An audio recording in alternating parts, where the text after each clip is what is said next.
Hey guys, Aaron Dorr here with Iowa Gun Owners with the official election recap video you've all been asking us for the last couple of days.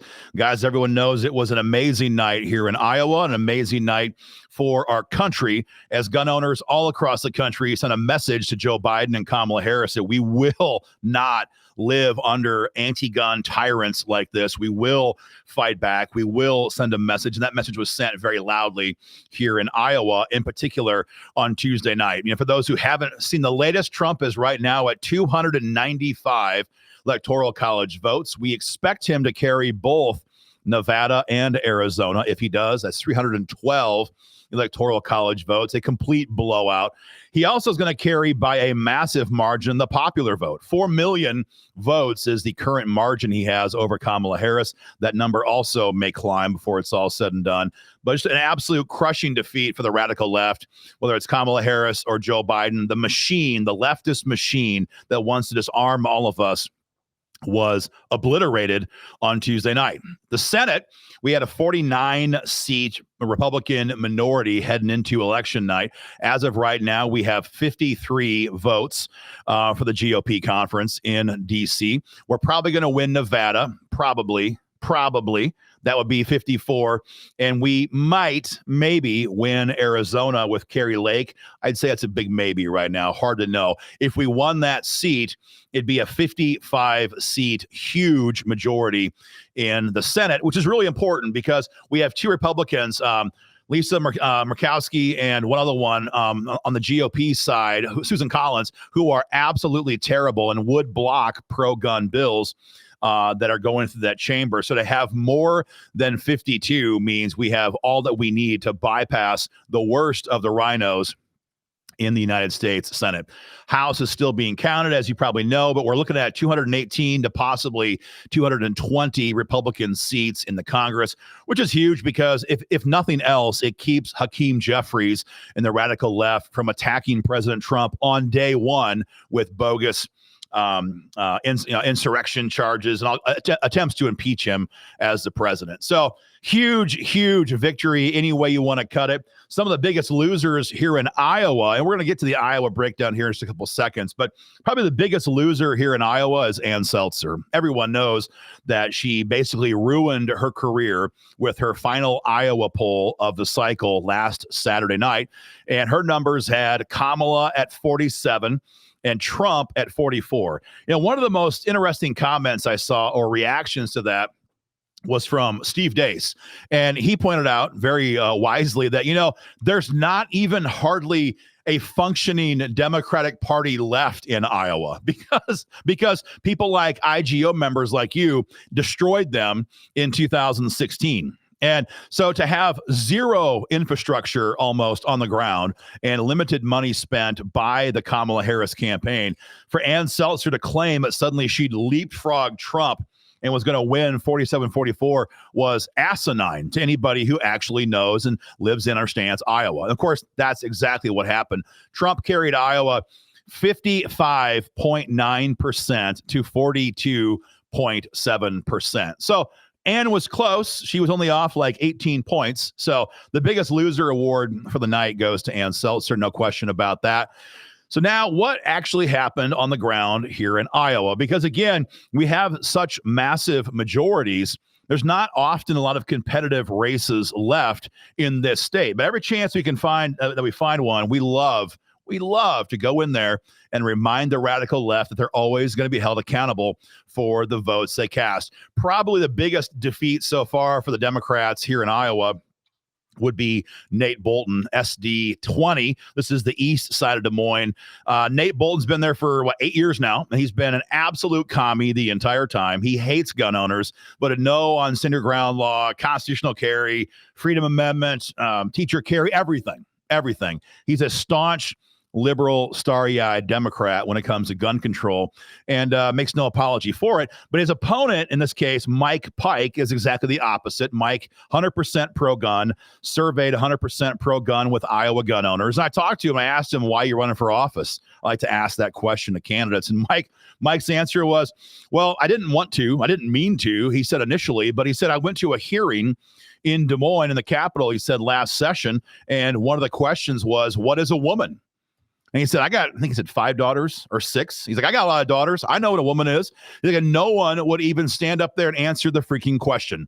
I'm tired of people, he said, that campaign as being good on issues and then fall apart in Des Moines. I can't stand this crap anymore. I'm going to run for office. And he did. And guys, you want to know something? IGO spent a lot of money in this race, and we informed around 52,000 people. We focus on gun-owning voters as best we possibly can with digital ads and a bunch more with text message and email. It was a big push for our part to expose Nate Bolton's hatred of gun rights and Mike Pike's pro-gun position. As of right now, Mike Pike has won this race by a margin of 43 votes. It is the tightest race for sure in the Senate, maybe in the entire state so far. Mike Pike, massive upset vote or election victory over Nate Bolton by 43 votes. So message sent again in the Iowa Senate. But that wasn't the only big upset in the Senate. For those of you up in the Waterloo area, just south of Waterloo, Senate District number 38 has been occupied by Eric Giddens for, I think it's been 5 years now. He won a special election in 2019 to replace Walt Rogers, and he won a full term then in 2020. And Eric Giddens is kind of your typical arrogant, elitist, smug, swarmy, liberal college professor shtick going on. And Giddens is hardcore anti-gun. He wants to pass the entire gun control agenda, the whole Monty, but a no on every pro-gun bill you can think of in his last 5 years in the Iowa Senate. But Dave Sires went out there with the opposite approach. He campaigned basically on freedom. Second Amendment freedom, medical freedom, economic freedom. It was just freedom. Get the government off our back and keep them the heck off of our guns. And Dave Sires obliterated Eric Giddens on election night in a race where we focused primarily on digital ads and text messages to remind gun owners exactly how terrible Eric Giddens was on gun rights. So 2 major net pickups for gun owners on election night in the Senate in those 2 races, SD 20 and SD 38. Gun voters did lose Brad Zahn in Urbandale, so we'd be net 1 as we approach the upcoming session next year. We're going to have a 35, should be, as long as the recounts go the way that the initial vote went, there's going to be a recount certainly in the Nate Bolton race, but assuming that Mike Pike wins that, should be a 35 to 15 Republican supermajority in the Senate in January, which would be the highest margin that they have had, I believe, since 1970. So we're 54 years worth of history in the making right now in the Iowa Senate. Over in the House, similar stuff. Molly Buck in Ankeny got thrown the heck out of office by gun owners. This is one of the most swing seats in the entire state right now. Ankeny is a swing city right now. House District 41. Molly Buck, hardcore anti-gunner. She's endorsed by Michael Bloomberg, which means that she backs red flags. She backs AR-15 bans, statewide gun registry, the repeal of stand your ground law, the repeal of constitutional carry. She's a starry-eyed radical, no question about it. That's how you get the endorsement of Michael Bloomberg. So Ryan Weldon surveyed 100% with Iowa gun owners, hard pro-gun vote there. And we went to work in this race again, digital ads, text messages, social media ads, email, the whole program. And as of election night, Molly Buck lost her race by 0.6% of the vote. So again, it's one of those races where gun owners are not just a factor. You guys were the factor in this race. Molly Buck is out of office. This is a big pickup for gun owners in Des Moines. Also in Ankeny, let's see here, Molly Buck, and then you have Heather Mattson. She unfortunately did win her reelection. That was HD 42. These 2 House seats were the most swing seats in the state. So Molly Buck lost in HD 41. Heather won her reelection in HD 42. She's a terrible gun grabber. But we'll see. Ankeny is moving left and right now, the way it seems. So gun voters will certainly have a chance to send a message again in that race in 2016. As always, worth noting that Jeff Shipley, one of our leading bill sponsors for gosh, almost a decade now, 8 years now, I guess, is in the Iowa House. Jeff was challenged heavily by a crazy starry-eyed leftist radical. We played heavily down in the Fairfield area. Jeff won in a blowout race on election night. So again, messages sent up and down the ballot, both the Senate and the House. The House in January, as long as all these votes hold, should have a majority of 67 to 33. 67 to 33. Again, that's just if you had said that was going to be the reality here in Iowa 10 years ago, you would have been laughed at. You would have been red flagged. You would have been put in an insane asylum because nobody thought 10, 12 years ago, 15 years ago, we'd ever see a majority like this. For years, it was plus or minus 4 votes, plus or minus 5 votes.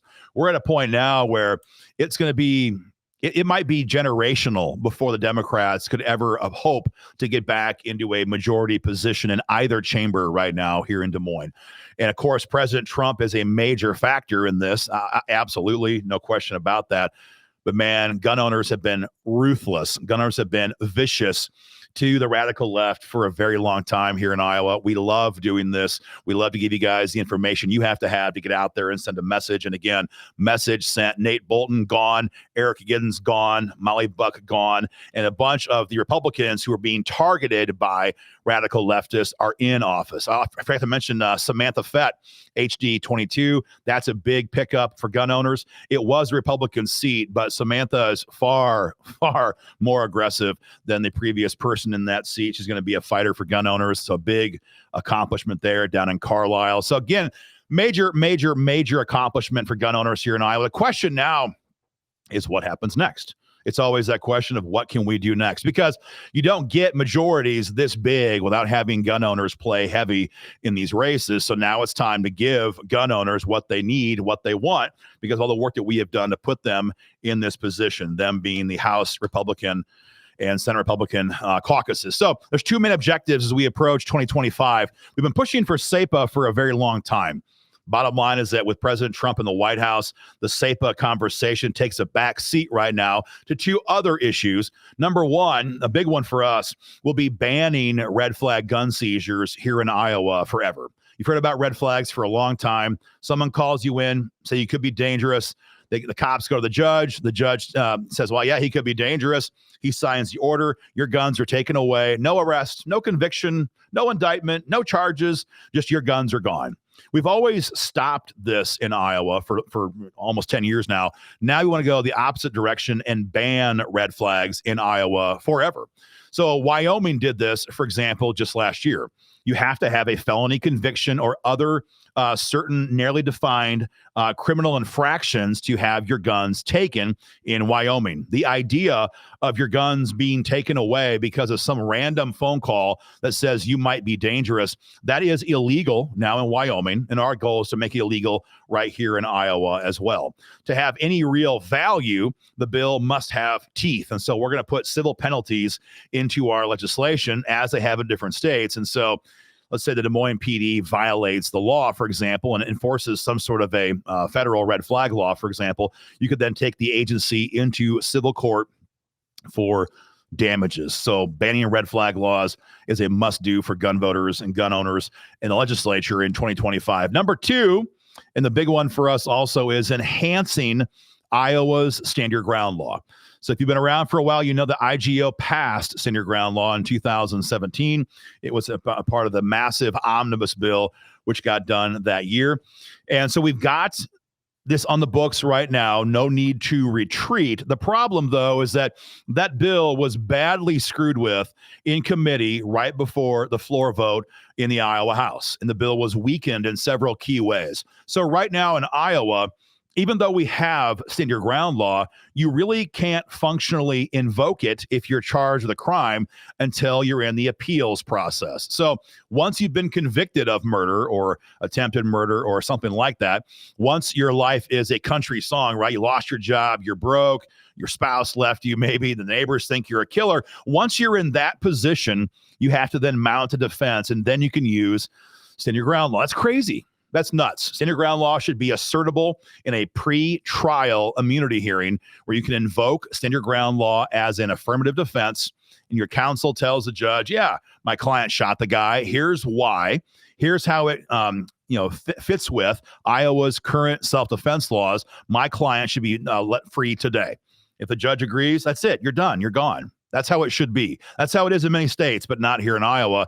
It only happens upon appeal. It has to be fixed. Our bill would do that. But perhaps even bigger is that here in Iowa, if you draw your gun, let alone use your gun, in the eyes of the law, you're guilty and you have to prove your innocence. That's how it is here in Iowa. So some guys come at you in the parking lot at Costco, West Des Moines, you draw your gun, he turns around and runs away, or he doesn't and he comes at you and you're forced to shoot him because he's pulling a knife on you.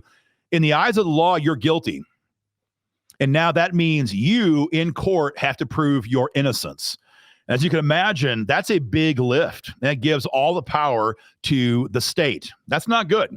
18 other states have already inverted or reversed their self-defense laws to grant the presumption of innocence to us, gun owners who use their firearms in a self-defense situation. There's no freebie. If you broke the law and used inappropriate force, you're going to get convicted.